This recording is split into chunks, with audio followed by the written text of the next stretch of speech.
За амар байцгаана уу.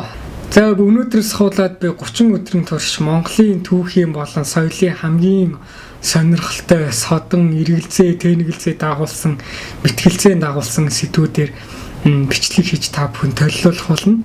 Тэгээ өнөөдөр эхнийхээ бичлэгээр та бүхэнтэйгээ уулзж байгаадаа таатай байна.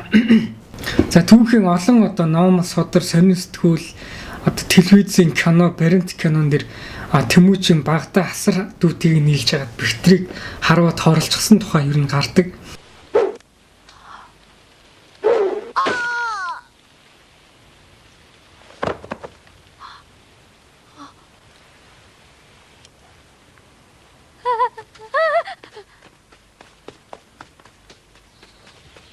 За би бас уншаад гайхдаг байсан л да. За яг Тэмүүжин хасартай нийлээд бэлтрийг алчлаа.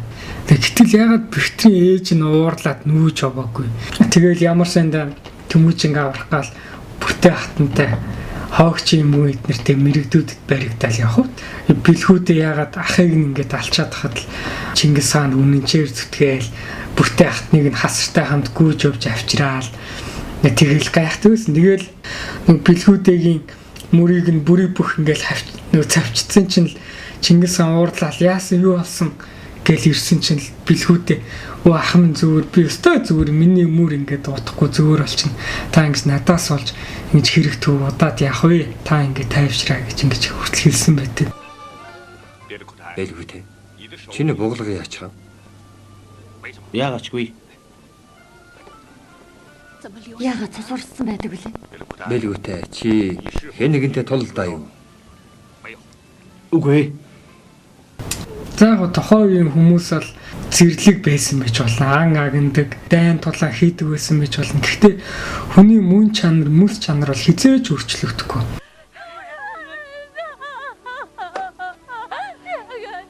Бидний нууц товчол яг ориг хөлбрээр хавалтаагүй байдаг. Хятадаар галгилсан хөлбрийг нь бид нар одоо л уншаад яваад байгаа шүү дээ. Ерөн тэр цаад хятадаар галгилсан хүмүүс нь тэр хэрэгтэй хэсгүүдийг нь бараг аваад хайцсан юм шүү гэдэг эргэлзээ үүдэн гарч ирж байгаа. За цэндийн дамжин зурангой нууц товчон дээр болохоор ингэж байгаа. 70 долдгор бүлэгтэр нь бэлтэр хэлж байгаа.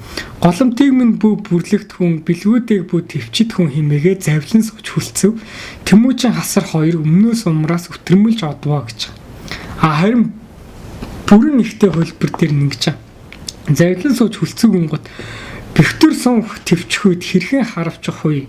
Харсан зүгтэн од тухай, хэлсэн үгэндээ суу тухай, сормоос нүвзэгдэх аваас ис сануулан харавчих вэ чамайг? Идүүгэн ургаан ис боловчгүй химээлдээд Тэмүүжин хасар хоёр өмнөөс умраас өтөрмөлж сүр үзүүлэн одвоо.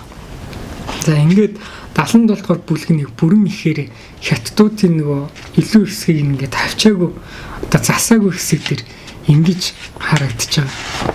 За тэгээд 78 дор бүлэг дээр нөөлөн их хүүхдүүдэд загнадаг. 79 дугаар бүлэг дээр нь төдий хатал тайчуудын таргуудаа хэрэлдэг турхагуудаа дагуулж хулх гоож чухвэ шүлс шивэрчхүй химээгээд ирж чухвэ гэдэг чинь энэ төдий хатал гэдэг дээр нэг хамаг нууц гард ирж байгаа байхгүй. Тэмүүжин хасар хоёр бэлтрийг хөөгөөд явуулсан. Яг тэр үед нь таргуудаа хэрэлдэг ирээд яг бэлтэртэй таарад бэлтрийг орчихсон.